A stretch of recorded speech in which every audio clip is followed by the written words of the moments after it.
Welcome to கதைக்கும் கதைகள். நம்மளோட சேனல்ல சிக்காகோ டைப்ரைட்டர்னு ஒரு சூப்பரான சீரிஸ் பார்த்துட்டு இருந்தோம். ஸோ அதோட அடுத்த எபிசோட் தான் இன்னைக்கு பார்க்க போறோம். வாங்க வீடியோக்குள்ள போகலாம். லாஸ்ட் எபிசோட்ல நம்ம ஹீரோயினை வந்து சில பேர் வந்து துரத்திட்டு வருவாங்க. அவங்க அந்த ஃப்ரீடம் ஃபைட்காக ஏதோ வேலை பார்த்துருப்பாங்க. அதுக்காக வந்து வேண்டி துரத்திட்டு வந்துட்டு இருப்பாங்க. அப்போ வந்து நம்ம ஹீரோவையும் அவங்க பார்த்துட்டு ஹீரோவையும் கையோட கூட்டிட்டு ஓடி போயிருப்பாங்க. ஸோ அந்த டைம்ல வந்து ஹீரோ என்னாச்சு ஏதாச்சுன்னு கேட்டுட்டே இருக்கிறப்ப அவரோட வாயை வந்து க்ளோஸ் பண்ணுவாங்க. அப்பதான் ஹீரோட கண்ணை ஃபர்ஸ்ட் டைம் அவங்க பார்ப்பாங்க. பார்த்தவொடனே இவர் தான் நம்மளை காப்பாத்தினவர் அப்படின்னு சொல்லிட்டு நினைச்சிட்டு இருப்பாங்க. அதுக்குள்ள வந்து அவங்கள தேடிட்டு வந்தவங்க வந்ததுனால அவங்க பாய் அட்டையர்ல இருந்தனால ஹேர் எல்லாம் ரிமூவ் பண்ணி விட்டுட்டு கிஸ் பண்ண ஸ்டார்ட் பண்ணிடுவாங்க. அதோட முடிச்சிருந்தோம். வாங்க கண்டினியூவா வீடியோ பார்க்கலாம். இவங்க கிஸ் பண்ணிட்டு இருப்பாங்க. கரெக்டா வந்தவங்க பார்த்துட்டு சரி இவங்க வேற யாரோ போல, நம்ம தேடி வந்தது ஒரு பையன் தானே அப்படி சொல்லிட்டு அவங்கள கிராஸ் பண்ணி போயிடுவாங்க. போனதுக்கு அப்புறமா ஹீரோயின் வந்து ஸ்டாப் பண்ணிட்டு ஹீரோ கிட்ட கேட்பாங்க, நீங்க தானே என்ன காப்பாத்தினது அப்படின்னு சொல்லி கேட்பாங்க. ஹீரோ வந்து அவங்கள டைவர்ட் பண்ணணும், அந்த பேஜ்ல இருந்து டைவர்ட் பண்ணணும்னு சொல்லிட்டே வந்து என்ன இப்போ சடனா எதுக்கு என்ன கிஸ் பண்ண அப்படி இப்படின்னு சொல்லிட்டு நக்கல் அடிச்சுட்டு விளையாடிட்டு இருப்பாங்க. ஹீரோயின் வந்து இல்ல தயவு செஞ்சு உண்மையை சொல்லுங்க, நான் ரொம்ப நாளா தேடிட்டு இருக்கேன், என்னை யார் காப்பாத்தினாங்களோ அவங்கள நான் பார்த்து ஒரு தேங்க்ஸ் சொல்லணும் தான் நான் ரொம்ப நாளா தேடிட்டு இருக்கேன் அப்படின்னு சொல்லுவாங்க. ஹீரோ வந்து அதெல்லாம் சொல்லக்கூடாது அப்படிங்கிறதுக்காக வேணும்ட்டு இல்ல என்ன உனக்கு ஒரு ரீகேப் வேணுமா, திரும்பவும் கிஸ் பண்ணணுமா அப்படி சொல்லிட்டு ரொம்ப கலாய்ச்சிட்டே இருப்பாரு. ஹீரோயினும் திரும்ப திரும்ப கொஸ்டின் கேட்டுட்டே இருப்பா.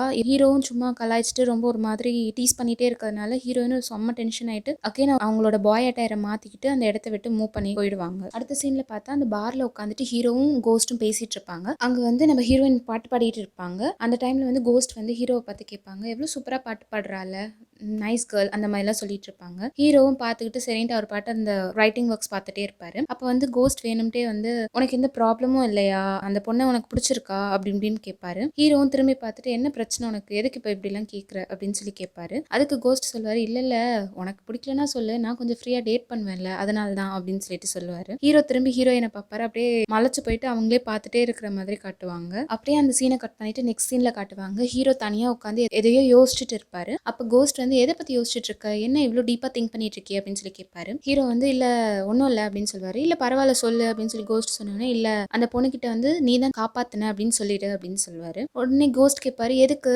நீ தானே காப்பாத்தின, நீயே சொல்லு, ஏன் என் பேரை சொல்ற அப்படின்னு சொல்லி கேட்பாரு. இல்ல நான் அவளை காப்பாத்தினேன்னு தெரிஞ்சதுன்னா அதுக்கப்புறம் நான் தான் வந்து இந்த இயக்கத்தோட ஹெட் அப்படிங்கிறது அவளுக்கு தெரிய வந்துடும். தெரிய வந்ததுக்கு அப்புறமா அவ வந்து எனிமி கிட்ட எல்லாம் மாட்டிக்கிட்டான்னா தேவையில்லாத பிரச்சனையில போய் முடிஞ்சிடும். ஃப்ரீடம் ஃபைட்டுக்கான எல்லா இதுவுமே வந்து உடஞ்சு போயிடும். அதனால வேண்டாம், நீ தான் அவளை காப்பாத்தினங்கிற மாதிரி தயவு செஞ்சு சொல்லிடு அப்படின்னு சொல்லிட்டு சொல்லுவாங்க. கோஸ்ட் சொல்வாரு, இல்ல அவ ரொம்ப ஸ்ட்ராங்கான பொண்ணு தான், அப்படிலாம் ஒரு சீக்கிரட்டை சீக்கிரமா ரிவீல் எல்லாம் பண்ண மாட்டா, நீ அவளை தாராளமா நம்பலாம், ஏன் இப்படி பண்ற அப்படின்ற மாதிரி கோஸ்ட் கேட்பாரு. இல்ல நான் சொன்ன தயவு செஞ்சு செய்ய அப்படின்னு சொல்லிட்டு ரொம்ப ஸ்ட்ரிக்டா ஹீரோ சொல்லிடுவாரு. கரெக்டா இவங்க பேசிட்டு இருக்கும் போதே நம்ம ஹீரோயின் வருவாங்க. வந்துட்டு இன்னைக்கு நம்ம வெளியில போலாமா, கண்டிப்பா எல்லாரும் ஜாலியா வெளில போயிட்டு வரலாம் அப்படின்னு சொல்லிட்டு ஹீரோ அண்ட் கோஸ்ட் ரெண்டு பேருக்கிட்டுமே கேட்பாங்க. கேட்ட உடனே ஹீரோ வந்து ஒரு மாதிரி மூஞ்சு காட்டி விட்டுருவாரு. ரூம்குள்ள வந்தோடனே நம்ம நிறைய ஃபாலோ பண்ணிட்டே வருவாங்க. வந்ததுக்கு அப்புறமா ஏன் இப்ப எதுக்கு வேகமா வந்துட்ட அப்படின்னு சொல்லி கேட்பாரு. இல்ல ஒன்றும் இல்லை அப்படின்னதும் இல்லை நீ தானே வெளியில கூப்பிட்ட, வா உனக்கு என்ன வேணும், எதுக்கு தேவையில்லாம என்னையே சுத்தி சுத்தி வர அப்படின்னு சொல்லிட்டு ரொம்ப ஹர்ட் பண்ற மாதிரி பேசுவாரு. இல்ல நான் அப்படிலாம் கிடையாது அப்படின்னு சொல்லிட்டு ஹீரோயின் சொல்லுவாங்க. கண்டிப்பா வெளியில வந்துதான் ஆகணும்னு சொல்லிட்டு ஆர்டர் போடுற, நீ என்ன எனக்கு ஒய்ஃப்னு நினைப்பா அப்படின்லாம் ரொம்ப சொல்லி திட்டிடுவாரு. இவ சொல்லுவா, இல்ல ஜஸ்ட் ஃப்ரெண்ட்லியா தான் கூப்பிட்டேன் அப்படின்ற மாதிரி சொல்லுவா. இல்ல நேற்று நீ கிஸ் பண்ணதுல இருந்து ஒரு மாதிரி தான் இருக்கு, உனக்கு என்ன ரீகேப் வேணுமா, அதனால தான் இப்படிலாம் இது பண்றியா அப்படின்னு ரொம்ப ஹர்ட்டா பேசிடுவாரு. அதனால ஹீரோயின் கோச்சிக்கிட்டு வெளியில வந்துட்டு உட்காந்து அழுதுட்டு இருப்பாங்க. கரெக்டா அப்ப நம்ம கோஸ்ட் என்ன பண்ணுவாருன்னா அந்த மாஸ்க் மாதிரி இருக்கிறத வியர் பண்ணிட்டு அவர் கண்ணு மட்டும் தெரியற மாதிரி வந்து நின்றுட்டு நம்ம ஹீரோயினை வந்து தட்டி பேசுவாரு. பேசினோடனே இவங்க ஒரு நிமிஷம் பயந்துருவாங்க. பயந்துட்டு அப்போ நீங்க தானா அப்படின்ற மாதிரி சொன்னோடனே ஹீரோயினை காப்பாத்துறப்ப எப்படி ஒரு அட்ரஸ் கொடுத்துட்டு இந்த அட்ரஸ்க்கு போங்கன்னு சொன்னாங்களோ அதே டைலாக் வந்து இங்க கோஸ்ட் ரிப்பீட் பண்ணுவாரு. இந்த அட்ரஸ்க்கு போங்க அப்படின்னு சொல்லிட்டு ஹீரோயின் கிட்ட சொல்லுவாங்க. சொன்னோடனே அப்ப நீங்க தான் நான் என்னை காப்பாத்தினது, நான் எவ்வளவு நாளா யாருன்னு நினைச்சிட்டு இருந்தேன் தெரியுமா அப்படின்னு சொல்லிட்டு ஹீரோயின் ரொம்ப ஹாப்பியா கோஸ்ட் கிட்ட ஜாலியா பேச ஆரம்பிச்சிருவாங்க. உடனே கோஸ்டும் ஆமா நான் தான், இனிமே நீ தேடி அலையாத அப்படின்னு சொல்லிட்டு சரி வா நம்ம கொஞ்ச நேரம் போய் வெளியில போயிட்டு ஜாலியா பேசிட்டு வரலாம் அப்படின்னு சொல்லிட்டு சைக்கிள்ல கூப்பிட்டுட்டு போவாரு. இதை நம்ம ஹீரோ பாப்பாரு, பார்த்துட்டு மனசுல கஷ்டப்படுவாரு. ஆனா எதுவும் வெளியில சொல்லிக்க மாட்டாரு. இதெல்லாம் வந்து பாஸ்ட்ல நடந்தது. இதெல்லாம் நம்ம பிரசன்ட்ல இருக்க ஹீரோக்கு வந்து அப்படியே மெமரி மாதிரி வந்து அவரோட நாவல்ல வந்து அதெல்லாம் டைப் பண்ணிட்டு இருப்பாரு. டைப் பண்ணிட்டு அப்படியே டயர்டாയി தூங்கிடுவாரு. பார்த்தா அடுத்த நாள் காலையில விடிஞ்சதும் நம்ம கோஸ்ட் வருவாரு. கோஸ்ட் வந்து எல்லாத்தையும் எடுத்து பார்த்துட்டு அப்போ இதெல்லாம் உன் மெமரியில ஆல்ரெடி இருந்திருக்குல்ல அப்படின்னு சொல்லி ஹீரோவை கேட்பாரு. அதுக்கு ஹீரோ சொல்லுவாரு, இல்ல எனக்கு அப்படியே தோணுனது தான் நான் டைப் பண்ணி வச்சேன், மெமரியில எதுவுமே இல்ல, அப்படியே தோணுச்சு அவ்வளவுதான் அப்படின்னு சொல்லுவாரு. கோஸ்ட்டும் படிச்சுட்டு ஓகே அப்படின்னு சொல்லிட்டு விட்டுருவாரு. அதே டைம்ல வந்து ஹீரோ வந்து கேட்பாரு, உங்ககிட்ட ஒரு கொஸ்டின் கேட்கணும், நீ கண்டிப்பா கரெக்டா ஆன்சர் பண்ணணும், மறைக்காம ஆன்சர் பண்ணணும் அப்படின்னு சொல்லிட்டு கோஸ்ட்டை கேட்பாரு. கோஸ்ட் என்னடா இவன் கேட்க போறான்னு நினைச்சிட்டு கேளு நான் கண்டிப்பா சொல்றேன் அப்படின்னு சொல்லுவாரு. உடனே ஹீரோ கேட்பாரு, இல்ல பாஸ்ட்ல வந்து நம்ம ஹீரோயின் வந்து யாரை லவ் பண்ணாங்க, யாருக்கு ஃப்ரெண்டா இருந்தாங்க, உனக்கு தெரியுமா, யார் அது எனக்கு சொல்லு அப்படின்னு சொல்லி சொன்னோன்னே இல்ல அது எனக்கு தெரியாது அப்படின்னு சொன்னா அப்ப யாருக்கு தான் தெரியும் அப்படின்னு ஹீரோ கேட்பாரு. அவளுக்கு மட்டும்தான் தெரியும் யார் அவ லவ் பண்ணா, யார் அவ ஃப்ரெண்டா நினைச்சான்ட்டு இது வரைக்கும் அவ ரிவீல் பண்ணதே இல்லை. அவ வந்து சீக்ரெட்ஸ் எல்லாம் ஹைட் பண்றதுல ரொம்ப ரொம்ப ஸ்ட்ராங்கான பொண்ணு. ஆனா யாரையோ லவ் பண்ணிட்டு பண்ணியிருக்கான்றது மட்டும் தான் எனக்கு தெரியும் அப்படின்னு சொல்லிட்டு சொல்லிடுவாரு கோஸ்ட். ஹீரோ வந்து நான் இல்ல நைட் ஃபுல்லா வந்து ரைட் பண்ணி ரொம்ப டயர்டா இருக்கேன். எனக்கு ரெஸ்ட் வேணும் அப்படின்ற மாதிரி சொல்லிட்டு நம்ம ஹீரோயினை மீட் பண்ண போயிடுவாரு. கோஸ்ட்டை கட் பண்ணி விட்டுட்டு நம்ம ஹீரோயின் வீட்டுக்கிட்ட போயிட்டு ஹீரோயினுக்கு வந்து கால் பண்ணி வெளியில வா நம்ம இன்னைக்கு டேட் போலாம் அப்படின்னு சொல்லி கூப்பிட்டுட்டு ஜாலியா 2 பேரும் சைக்கிள்ல ரைட் பண்ணிட்டு டேவே என்ஜாய் பண்ணிட்டு இருப்பாங்க. அந்த டைம்ல வந்து ஒரு ஷூட்டிங் ஸ்பாட் மாதிரி இருக்கிற ஏரியாவுக்கு கூட்டிட்டு போயிட்டு ஹீரோ வந்து நான் ஷூட் பண்றேன் பாரு அப்படின்னு சொல்லிட்டு ஃபர்ஸ்ட் அவர் ஷூட் பண்ணுவாரு. ஷூட் பண்ண அப்புறம் ஹீரோயினை வந்து ஷூட் பண்ணு அப்படின்னு சொல்லுவாரு. ஆக்சுவலா அவங்களுக்கு ஆல்ரெடி வந்து ஷூட்டிங்லாம் நல்லா தெரியும். அவங்க ஷூட்டிங்லாம் ஸ்டாப் பண்ணியிருப்பாங்க. அது என்ன ரீசன் அப்படிங்கிறது வந்து ஹீரோ கிட்ட ரிவீல் பண்ணியிருப்பாங்க. எனக்கு அந்த கன்னை தொட்டாலே ஏதோ டிஃப்ரெண்டா மெமரிஸ் மாதிரி வந்துட்டு போகுது. அதனால நான் டிஸ்ட்ராக்ட் ஆயிட்டு ஷூட்டிங்ல வந்து கான்சென்ட்ரேட் பண்ணாம விட்டுறேன். அதனால தான் நான் ஷூட் பண்ணாம அவாய்ட் பண்ணிட்டு இருக்கேன் அப்படின்ற மாதிரி ஆல்ரெடி சொல்லியிருப்பாங்க. அதுக்கு ஹீரோ வந்து இல்ல இப்போ நான் ஒரு நாவல் எழுதிட்டு இருக்கேன்ல அதுல வர ஹீரோ தான் நானு, அதுல வர ஹீரோயின் தான் நீனு. ஸோ நம்ம 2 பேருமே இன்னொரு லைஃப் எடுத்திருக்கோம். ஸோ நம்மளுக்கு பாஸ்ட்ல என்ன நடந்துச்சுன்ட்டு நம்மளுக்கு இன்னும் எதுவுமே முழுசாக தெரியல. பட் நம்மளுக்குள்ள அந்த பாஸ்ட் லைஃப் மெமரி இருக்கு. ஸோ கண்டிப்பாக உன்னால் ஷூட் பண்ண முடியும். நீ எதுவும் வரி பண்ணிக்காம நீ ஷூட் பண்ணு. கண்டிப்பாக நீ பாரு அந்த டார்கெட்டை கரெக்டாக ஷூட் பண்ண பாரு அப்படின்னு சொல்லிட்டு மோட்டிவேட் பண்ணி ஷூட் பண்ண சொல்வாரு. அவர் சொன்ன மாதிரியே வந்து எல்லா ஷாட்ஸுமே பக்காவாக அந்த டார்கெட்டை நோக்கி கரெக்டாக சுட்டுருவாங்க. ஹீரோயின் வந்து என்னதான் ஹீரோ சொன்னாலும் அதை நம்பவே மாட்டாங்க. பேசிரிச்சிட்டே விட்டுருவாங்க. ஆனால் ஹீரோ மட்டும் இல்லை எல்லாத்துக்கும் ஒரு ரீசன் இருக்கு. இப்போ நம்ம மீட் பண்ணதுக்கு ஒரு ரீசன் இருக்கு. நம்ம பாஸ்ட்டை பற்றி தெரிஞ்சுக்கிட்டதுக்கு ஒரு ரீசன் இருக்கு. கண்டிப்பாக நடக்கும் பாரு அப்படின்னு சொன்னோடனே ஹீரோயினும் சிரிச்சுட்டு ஓகே நான் இருந்தால் பார்க்கலாம் அப்படின்ற மாதிரி ரொம்ப கேஷுவலாக எடுத்துப்பாங்க. நம்ம ஹீரோ கடைசியாக நீ நாவலை கண்டிப்பாக ஃபுல்லாக படித்து பார்க்கணும். படித்து பார்த்துட்டு உனக்கு என்ன மெமரிஸ் தோணுனாலும் அதை எனக்கு ஷேர் பண்ணணும். அது குட் மெமரிஸாக இருந்தாலும் சரி பேட் மெமரிஸாக இருந்தாலும் சரி கன்ஃபார்மாக என்கிட்ட ஷேர் பண்ணு. உனக்காக நான் எப்பயும் இருப்பேன். ஏன்னா எனக்கும் நிறைய மெமரிஸ் வந்துக்கிட்டு இருக்கு. 2 பேரும் ஒன்றா இருந்து அதை ஃபைட் பண்ணி அதை வின் பண்ணி வரலாம் அப்படின்ற மாதிரி நிறைய சியரப் பண்ணுவார். ஸோ ஹீரோயினும் சரி சரி கண்டிப்பாக நான் ஃபுல்லாக படிப்பேன். அதுவும் உங்கள் ரைட்டிங்ஸ் தான் நான் கண்டிப்பாக படிப்பேன் அப்படின்னு சொல்லிட்டு சொல்லிடுவாங்க. இந்த பக்கம் நம்ம கோஸ்ட் என்ன பண்ணுவாருன்னா ஹியூமன்ஸ்க்கு எப்படி வந்து கோஸ்ட் வந்து வெளியில் இருக்கிறோம் அப்படின்னு சொல்லிட்டு காட்டுறது அப்படின்னு சொல்லி நிறைய கூகுள் எல்லாம் டைப் பண்ணி சர்ச் பண்ணி எப்படிலாம் காட்டலாம், நான் இங்கே இருக்கேன்டா அப்படின்னு எப்படிலாம் வெளியில் வந்து பீப்புள்ஸ்க்கு சொல்லலாம், அதுவும் மெயினாக ஹீரோயினுக்கு எப்படி வெளிப்படுத்தலாம் அப்படின்னு சொல்லி நிறைய உட்காந்து சர்ச் பண்ணிட்டு இருப்பாரு. அப்படியே அடுத்த சீனில் பார்த்தா நம்ம வில்லன் சாரை காட்டுவாங்க. வில்லன் வந்து ஏதோ ஒரு காலேஜில் வந்து லெக்சர் மாதிரி எடுத்திருப்பாரு. அவரோட ரைட்டிங்ஸ் பற்றி அவர் எப்படி ரைட் பண்ணணும், ஒரு நாவல் எப்படி பப்ளிஷ் பண்ணணுன்ற மாதிரி அது ரிலேட்டடாக ஏதோ வந்து டாபிக் வச்சு அதுக்கு வந்து கிளாஸ் எடுத்துட்டு இருப்பாரு. கிளாஸ் முடிஞ்சிட்டு வெளியில் வரும்போது கரெக்டாக ஒரு பொண்ணு குடுகுடுன்னு ஓடி வந்து நான் உங்களோட பெரிய ஃபேன், எனக்கு ஆட்டோகிராஃப் போட்டு தர முடியுமா ப்ளீஸ் அப்படின்னு சொல்லிட்டு கேட்குறா. உடனே இவரும் வந்து கொடுங்க கண்டிப்பாக ஷியர் தட்ஸ் மை ப்ளஷர் அப்படின்னு சொல்லிட்டு வாங்கி சைன் போட போகும்போது அது எப்படி இன்னொருத்தவங்களோட ஒர்க்கை ஏன் ஒர்க்குன்னு சொல்கிறதுக்கு உங்களுக்கு மனசு வருது, மற்றவங்களோட ரைட்டிங்ஸ் எப்படி திருட்டுத்தனமாக உங்கள் ரைட்டிங்ஸ்ன்னு சொல்கிறதுக்கு உங்களுக்கு தைரியம் வருது அப்படின்னு சொல்லிட்டு ஒரு மாதிரி கேட்குறா. என்ன சொல்கிற நீ அப்படின்னு சொல்லிட்டு வில்லன் வந்து கோவமாக கேட்குறாரு. இல்லை எனக்கு தெரியும் எல்லாம் என்னோட பிரதர் சொல்லிட்டாரு அப்படின்ற மாதிரி சொல்கிறாங்க. ஆனால் இந்த பொண்ணு யார் எவருன்னு யாருக்குமே தெரியல, வில்லனுக்கும் தெரியல. ஸோ அப்படியே வந்து முறைச்சிட்டே இருக்காரு. அப்படியே அந்த சீனை கட் பண்றாங்க. அடுத்த ஷாட்ல பார்த்தா ஹீரோ சொன்ன மாதிரி ஹீரோயின் வந்து அந்த நாவல் எடுத்து ஃபுல்லா படிச்சுட்டு இருப்பாங்க. படிக்கிறப்ப அவங்களுக்குமே அந்த இடத்துல வாழ்ந்த மாதிரியே அப்படியே ஒரு ஃபீலிங் வந்துட்டே ஆமால இதெல்லாம் நடந்துச்சுல்ல, ஆமா அவங்க நம்ம கூட இருந்தாங்கல்ல அப்படின்னு சொல்லிட்டு நிறைய அவங்க மைண்ட்ல மெமரிஸ் மாதிரி அப்படியே போயிட்டே இருக்கும். அதே டைம்ல இங்க இன்னொருத்தவங்க யாரோ வந்து அந்த நாவலை பத்தி பேசிட்டு இருக்காங்க. ஏதோ ஒரு லேடி கிட்ட பேசிட்டு இருக்காங்க. இந்த லேடி யார் எவருன்னு கூட தெரியல. அந்த லேடி வந்து இந்த நாவலை பத்தி கேட்டவனே ரொம்ப அவசரமா அவங்களோட போனை வாங்கிட்டு புடுங்கி என்ன இருக்குன்ட்டு மொத்தமா படிச்சுட்டு இருக்காங்க.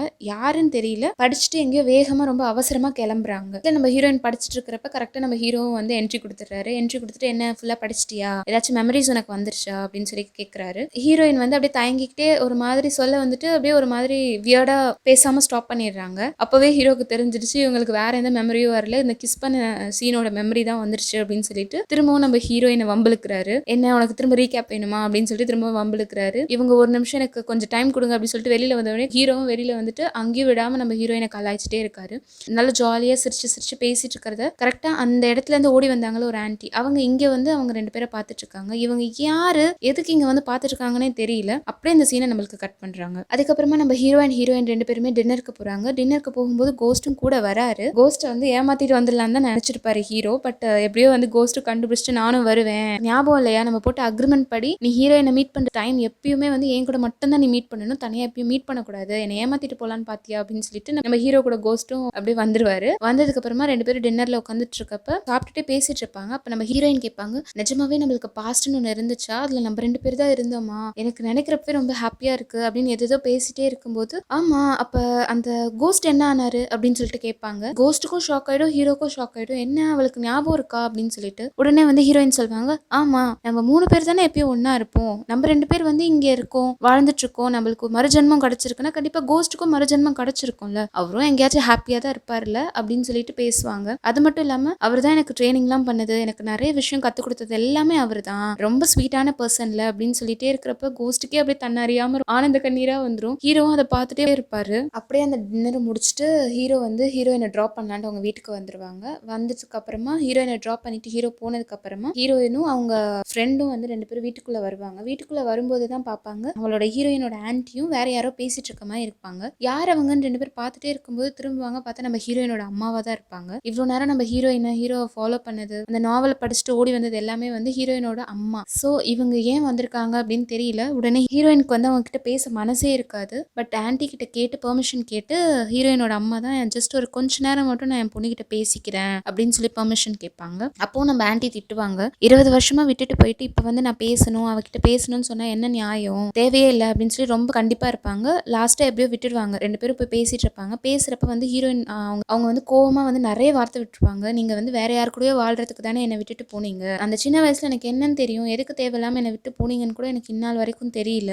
இப்ப சடனா வந்து நின்று நான் தான் உங்க அம்மான்றீங்க, அதுவும் ஏன்னு எனக்கு புரியல அப்படின்னு சொல்லி ரொம்ப பேசுவாங்க. வந்து ஹீரோயினோட அம்மா வந்து இல்ல சாரி, நான் பண்ணதுக்கு எல்லாமே சாரி, ஆனா உங்ககிட்ட நான் ஒரே ஒரு விஷயம் சொல்லிட்டு போகணும் தான் வந்தேன், வேற எதுக்காகவும் வரல அப்படின்னு சொல்லுவாங்க. சரி என்னன்னு கேட்டா, ஆக்சுவலா சொல்ல போனா உன்ன மாதிரி எனக்கும் நிறைய மெமரிஸ் வந்திருக்கு, என்னோட மெமரிஸ்னால தான் உனக்கும் அந்த மெமரிஸ்லாம் வருதுன்னு சொல்லிட்டு உங்ககிட்ட இருந்து தூரமா இருக்கணும்னு சொல்லிட்டு தான் நான் தூரமா இருக்கேன், அந்த மெமரிஸ்னால நான் ரொம்ப கஷ்டப்பட்டுட்டேன், உன்னைய சுத்தி இருக்கிற மக்கள்னாலையும் உனக்கு தேவையில்லாத மெமரிஸ் கண்டிப்பா தோன்றும், தயவு செஞ்சு அந்த மெமரிஸ் கிட்ட இருந்து விலகியே இரு, அது தேவையில்லாத பேட் மெமரிஸை கிரியேட் பண்ணிடும், பிளஸ் உன்னோட ரிலேஷன்ஷிப்லயே விதி விளையாடும், அந்த மாதிரி ஏதோ சொல்றாங்க. சொல்லிட்டு உனக்கு நான் சொல்றது இதுதான், தயவு செஞ்சு எல்லார்கிட்ட இருந்து விலகிரு அப்படின்னு சொல்றாங்க. நீ மட்டும் அவாய்ட் பண்ணாம இருந்தேன்னா என்ன மாதிரி நீயும் ரொம்ப கஷ்டப்படுவ, அதை சொல்லிட்டு போலான்னு மட்டும்தான் நான் இப்ப வந்தனே அப்படின்னு சொல்லுவாங்க. ஸோ அன்னைக்கு நைட்டு வந்து அவங்க அம்மாவும் ஹீரோயினும் படுத்துட்டு இருப்பாங்க. அப்ப வந்து ஹீரோயினோட அம்மா சரி நம்ம சொல்ல வந்ததை சொல்லிட்டோம், நம்ம கிளம்பலாம்னு சொல்லிட்டு எந்திரிச்சு கிளம்புவாங்க. ஹீரோயினுக்கு இது தெரியும். வெளியில போகும்போது கரெக்டா ஹீரோயினும் வெளியில வந்துட்டு, நீங்க அந்த சின்ன வயசுல தான் என்னை விட்டுட்டு ஓடிட்டீங்க,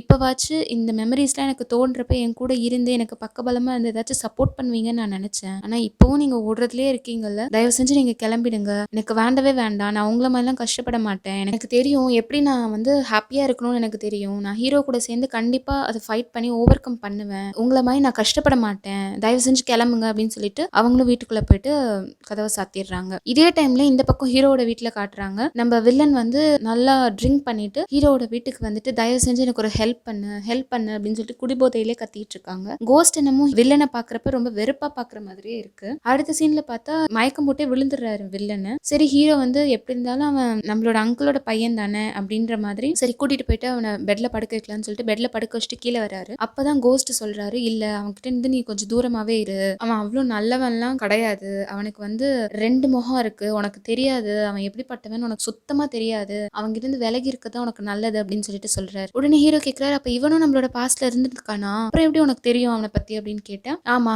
பாஸ்ட்ல இருந்திருக்கான் அப்படின்னு சொல்லிட்டு கோஸ்ட் சொல்றாரு. அது மட்டும் இல்ல அவன் பாஸ்ட்ல ரொம்ப கெட்டவன் வேற, அந்த டைம்ல கெட்டவனா இருந்தானா இப்பவும் அதோட பிஹேவியர் அவனுக்கு மாறி இருக்காது, சோ அதனாலதான் சொல்றேன் அவன்கிட்ட இருந்து விலகிரு, உன்னோட நல்லதுக்கு தான் சொல்றேன் அப்படின்னு சொல்லிட்டு வார்ன் பண்றாரு நம்ம கோஸ்ட். மறுநாள் காலையில நம்ம ஹீரோயினே வந்து ஹீரோக்கு கால் பண்ணி வர சொல்றாங்க. ஹீரோவும் சரின்னு கிளம்பி போறாங்க. கொஞ்ச நேரத்துல வில்லனுக்கும் கான்ஷியஸ் வந்து எந்திரிச்சு பாக்குறான்.